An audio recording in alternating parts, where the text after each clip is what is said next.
I have broken a couch with a saw. Why? It's the only way to get into small pieces, obviously. Welcome to Bad Life, Good Advice. I'm Anya. And I'm Jen. We take listener questions and internet dilemmas. And we apply common sense to situations that do not need to be this difficult. But what are we talking about specifically, Anya? Well, today we are talking about what happens when your intrusive thought becomes a reality and goes too far. We're going to get into beauty and health and all that red light therapy. And we're going to judge people too. So if you like that, stick around. So, Anya, let's get to the judgment. Can you tell us your first story? So, a son graduated from college. He moved back home 2 years ago.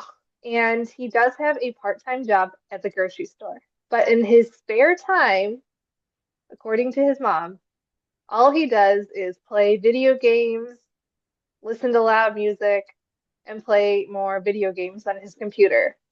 He doesn't do many chores. She said he hardly does the laundry. He doesn't clean up after himself. He doesn't even help with the dishes or cooking or anything of that nature. One day, his mom had a particularly rough day at work. She came home, saw that there was a ton of laundry that needed to be done, that there were dishes stacked up, and she just got fed up. So she entered her son's bedroom, and not only did she unplug the computer screen, then she went to the docking station, unplugged that, then found a hammer and went raging and just started smashing the docking station. And the computer was totally destroyed. Then, of course, when her son got home from his shift, he was shocked, dismayed, incredibly mad at his mom. And now the household is divided. Her husband and their dad thinks that she went way too far. But his younger sister is siding with mom. I definitely think that's an intrusive thought that became a reality here. Absolutely, it did. I understand the mom's frustrations. And also, I'm sure every person has been so angry they've had a thought in their life of like, I wonder what would happen if I just destroyed this thing, whether it's punching a hole in the wall or throwing something, breaking a plate. Like, I feel like you'd be lying to yourself if you haven't at one point thought something similar to that nature in your life. However, I definitely think she went too far, and there's just other things she could have done. For one, personally, I think that unplugging the computer and then possibly moving a component of it after it was unplugged would have sufficed. I remember we were playing Super Nintendo way too much. So one day my dad just took the Super Nintendo. He was going to only hide it for a week, but then he forgot where he put it. So we found it 3 years later. Oh, no. And we only found it because we were like cleaning up the house for Christmas. That's so funny. It is funny now. So what are your thoughts? Yeah, she let the intrusive thoughts win. She definitely went too far. Shouldn't break people's personal belongings, even. Well, yeah, there's no excuse for that. Well, I mean, I have thoughts all the time. Like, I'll be like pushing the shopping cart. I'm like, if I let go, it's on a hill. It's gonna hit that car or that car. And I kind of want to know, but like obviously I'm not gonna find out. I've actually had those thoughts too. I don't judge my morals by those instant thoughts. They just exist. I don't know. It's kind of funny if you don't follow through with them.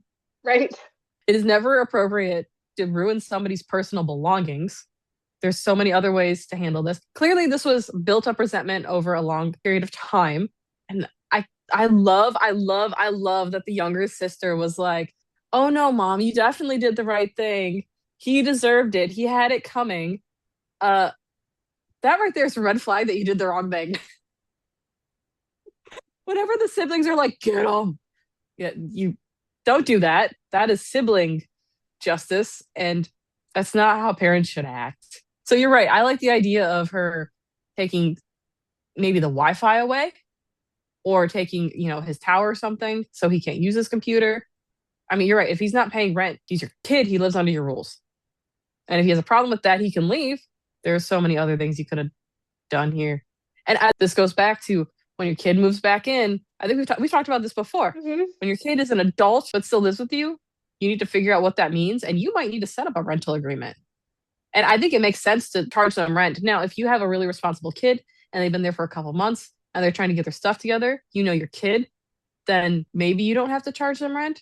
But I think charging them even a little bit is just good for them mentally because they don't feel like a kid. Because if he's been out of college for a couple of years, he's 23-ish, 24. And so if he's still being treated like a child, that's not good for him. And so he's acting like a child. I think dad was right in this instance. And that's the nice thing about having a partner is you can like discuss this kind of thing with them before you act. I definitely think she took it too far. I understand the resentment there, but it could have been handled differently. And there definitely needs to be some boundaries. Now, not only is the computer broken, but then you'll have to spend more money on a new computer. I definitely think that hiding it or taking it away would have been a better solution. And also to your point of there should be some rent agreement or him being able to pay some bills or something like that while he continues to live there. And I mean, maybe this will ultimately be the good thing if maybe he'll be like, I don't want to live with these people any longer. He'll move out, you know? It's definitely a odd way to move out, I suppose. Yeah, here's the other thing with adult kids. You might think that your son plays on the computer too much, he plays too many video games. But if he's not in your house, then it's not your concern at all. And he can totally live in squalor and waste his life doing that. And there's not a whole lot you can do about it. Yep, it might be time to kick him out if you guys are fighting this badly. Because you shouldn't resent your kids this much. That's just a lot of damage. Although I guess if you bought him a new computer, maybe he'll get over it. I don't know if that's solving the problem, though. If you break one computer and have to buy a new computer, might It just depends be on better to give him the money for a down payment if you're going to go that route so he can get his own apartment. That's our advice for that segment. All right, Anya, are you ready for my story? I am. A young woman is moved in with her boyfriend. She says that they plan on getting engaged and then married eventually, and it's a great relationship, and she's very happy. She moved in with him into his house, which he has purchased, and they are currently splitting all the bills 50-50. However, he makes double what she makes. She was starting to feel a little strapped for cash. She approached him and asked if they could maybe split the bills more based on what they make and less 50-50. And he agreed, but was kind of taken aback by it and felt kind of awkward. And so after a day or so, he came back and he gave her some options like, oh, you can just not pay me for a couple months till it's even out. Or if you wanted to like pay less and I'll pay more, like we can have some options. But she feels guilty now. And so she hasn't taken him up on any of these offers. So she wants to know, should she feel weird? Should she take him up on these offers? Why does she feel guilty? And is she the antagonist in the situation for trying to not pay 50-50? So what do you think? I have a lot of thoughts on this. Yes, since she is living there, I definitely think she should contribute to the bills. But technically, right now, I'm assuming the house is just in his name. Yes, My hope is when they do get married that she'll be on the deed too. that is the plan. The plan is when they Okay. get married that her name would be transferred over to the deed of the house. Yes. Okay, that makes me feel better. I don't know if she should have to necessarily pay 50-50 if she is making considerably less, but she should have to pay something though. What are your thoughts? She's not a roommate. She is a girlfriend, and they say that they plan on getting engaged. If you plan on getting married eventually, then at some point you should kind of start thinking about it like it's your money. Like it's not his money, her money. It's everybody's money. Not that Mhm. you necessarily have to combine your bank accounts yet. Actually, I think that's a really bad idea if you're not married. So I don't think that there's necessarily any reason to make it an exact 50-50 split. But if you feel like you're stressed out because you don't have enough cash, that's like a second secret part to this conversation. Because is he not giving you money when you need things or want things, or do you have different priorities? Because if he has all this money and what he just buys whatever he wants, and I mean, that's not going to fly when you're married. I think you have to have a lot of financial conversations going forward. I was just thinking about, I wonder what the mortgage actually is. Because if she really isn't making that much money, I mean, maybe it takes her most of two paychecks to pay for half of the mortgage. And that doesn't necessarily seem fair to me. If you were to pretend that it was everybody's money, and that you just paid the mortgage and you had whatever was left over, what would that look like? Would that look like you each get a certain amount of money to play with? Do you agree on the savings rate? Or do you want to save 10% for retirement and he only wants to put in the 4% match? These things are important. Yeah. That's like the overarching conversation you need to have. Not this bill is $1,000. You make twice as much as me. Therefore, I will pay 350 and you will pay 650. I mean, that's a math thing and you can do it that way, but are you going to do it that way forever? What if you end up making more than him one day? You need to lay out your principles before you get into all the nitty gritty math stuff. To her question of should she feel bad about asking these questions, I don't think she should at all, because I think these are important questions to talk about before you get engaged and before you get married. And it might be a little awkward, but at the same time, they're important to talk about. I think it's positive that she is starting to bring up these types of thoughts and questions she has. And his reaction could show you if you really should be marrying this person or not. Because it seems like he reacted in a positive way, which is good. But if he was like, no, it has to be 50-50, or wasn't open to a discussion, then maybe you should rethink about your issues. So it seems good that he had this reaction. Yeah, it's really easy to go, oh, well, we're going to move in together, so we'll just split everything 50-50. But then in actuality, that doesn't work when you're in a relationship. And the other thing is you can just try different things. You know, Mm-hmm. I mean, if he ends up playing a certain amount more or you pay more, I don't know where his money's going. And I don't think she said. So it's not like we don't know that he has a very expensive car payment or something or a really expensive hobby. It's not really about the mortgage. There's not a one size fits all for finances and couples. You two have to find something that works together forever. Yeah, I definitely don't think you're the jerk for bringing it up. These are definitely valid questions to ask. Based on what we know at face value, I do agree maybe you should pay a little less, but at the same time, you should really dig deeper into the conversation. In my opinion, you should not feel guilty or ashamed for asking this of your boyfriend, but also you need to feel safe in your relationship. And I don't mean, safe as in you don't have a place to live or something, but just you need to feel comfortable talking to him about these things. Otherwise, you should not get married at all. Yeah, they're going to be awkward, but you should feel safe and comfortable. And my second point was I asked my husband his thought on this, and he said, quote, this man makes twice what his girlfriend makes and he expects her to pay half. He's an end quote. So I think that wraps up that segment. So Anya, you have the story this week. I do. I found an article from NPR, which we will link. But in general, there has been a lot of information about this new wellness technology and beauty technology, and it is called the red light therapy.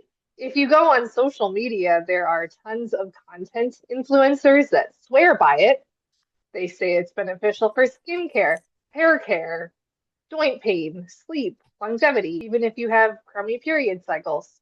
So our question is it truly a cure-all? There's an assortment of red light products sold, whether it's like a red light face mask, red light wands, even special red light hair caps to promote hair growth. So according to scientists, there is a little bit of data that shows that the longer wavelengths of the visible light spectrum, red light, impacts mitochondria, which is the powerhouse of the cells.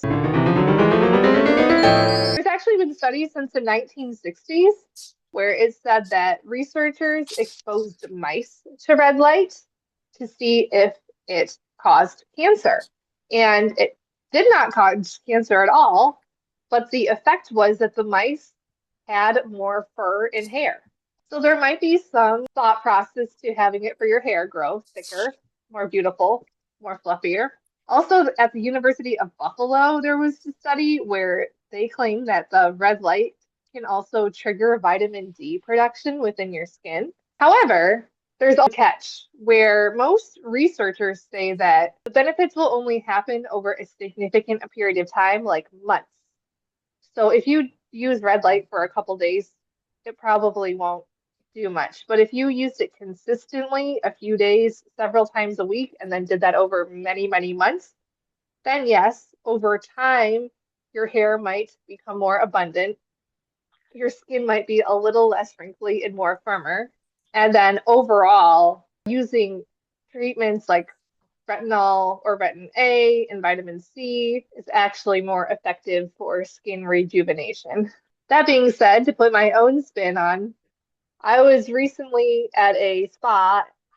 Disclaimer, I'm a cheapskate, so I always try to use any promotion I can. And they were promoting a red light sauna.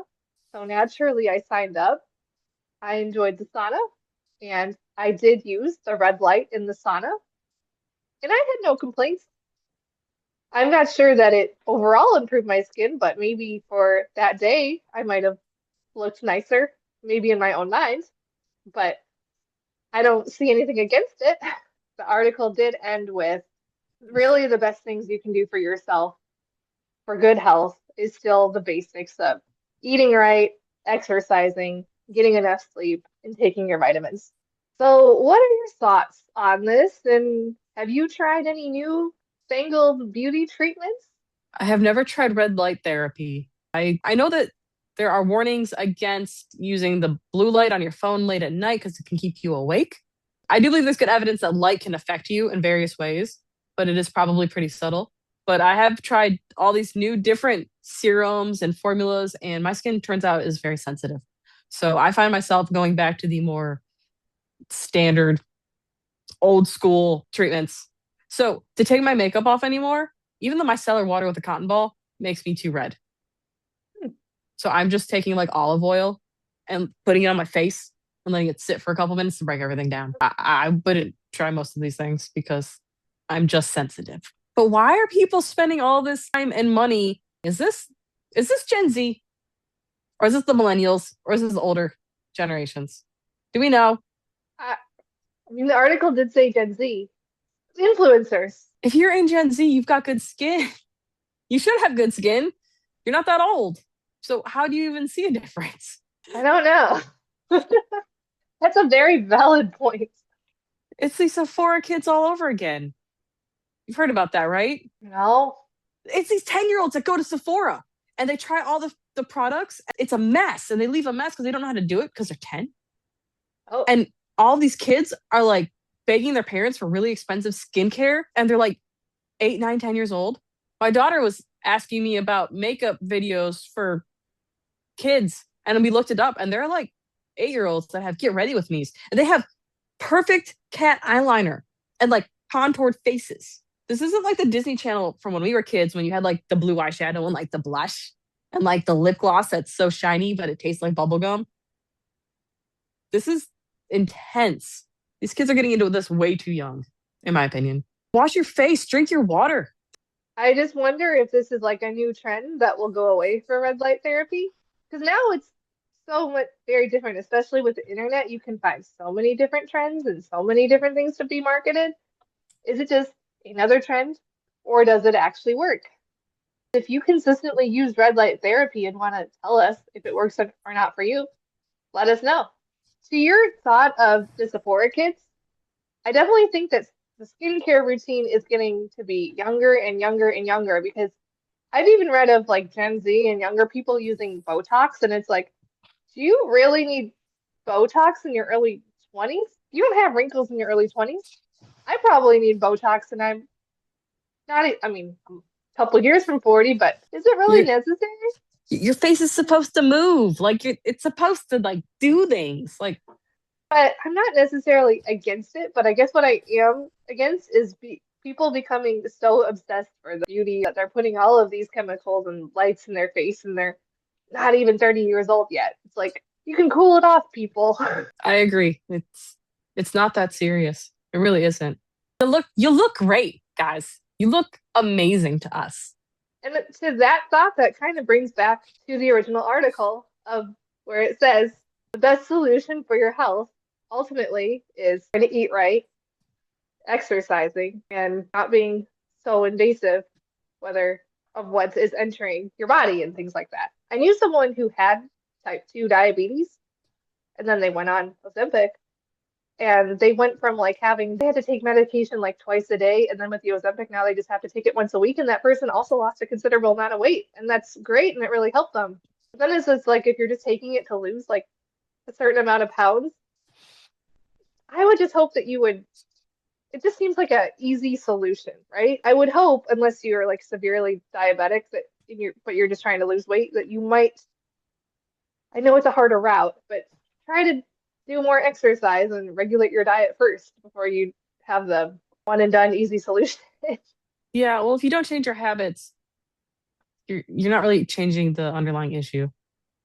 You can't change the habit of type 2 diabetes, right? I did see a TikTok video the other day where a millennial woman was saying that people keep saying, "Oh wow, millennials, they look so good now. You guys like you didn't look great in your 20s, but like you aged into it and you're like more attractive now than you were when you were younger." And she was like, "We were drinking Four Locos every day. Yeah, we drink water now. Of course we look better. You remember?" Pizza at 2 in the morning. Yeah, Yes. no, we used to always go to that place that sold the pizza slice for $2. Right. Dude, Red Bull and vodka was a thing that we drank on a regular basis. Of course we looked like junk. Yeah, we look better. We don't hate ourselves anymore. So healthy habits make you healthier. They Mhm. can make you look healthier too. It's not like once you look a certain way, you're stuck looking that way. You change your lifestyle, you can look better. And I mean, maybe red light therapy does work. I mean, it doesn't seem to be harmful, at least. And that's our advice. So for today, we are going to tie in all three of our topics. And I think in a way, it's all about investing, not necessarily financially.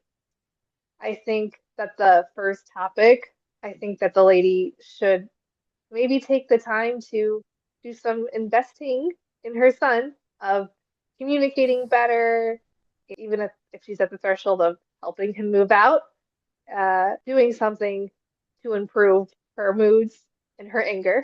And then with the girlfriend and boyfriend who are living together, they need to figure out how much they should split up their finances to invest in their future of the relationship. And then for the third is, how much are you going to invest in yourself? Are you going to go overboard with beauty treatments? Or maybe just go back to the fundamentals, which is exercise, clean eating, and being hydrated. Yeah, I think you're right. We should be investing in things that benefit us long term and benefit the people that we love long term. So, viewers, what can you invest in this week to make your life and the lives of your friends and family better? Think about it, and we would love to hear about it in the comments or at our email, which is badlifegoodadvice@gmail.com. And of course, you can DM us on Instagram and TikTok, and you can find us on YouTube as well. Bad Life Good Advice. We would love to hear anything that you have to say. And if you have any questions, we would love to answer them here. Thank you for hanging out with us today. And we'll see you next week on Bad Life Good Advice. Till then, have a good life. All right, it's time for some disclaimers. We are not therapists. We're not computer repair technicians. We're not doctors. I've never been to a sauna. We are not magicians. We're not lawyers. We're not financial advisors. We're not moms with hammers. I am a mom and I do own a hammer. Multiple hammers, actually. I own a hammer too. I have never broken a computer with a hammer. I have broken a couch with a saw. Why? It's the only way to get into small pieces, obviously. Were you trying to get it out of your house? Yes. Oh. And we are not professionals. So if you need a professional, please do not seek us. We're just a couple of women who think that life doesn't need to be this difficult. We're here to help you out. And until next time, have a good life. Have a good life.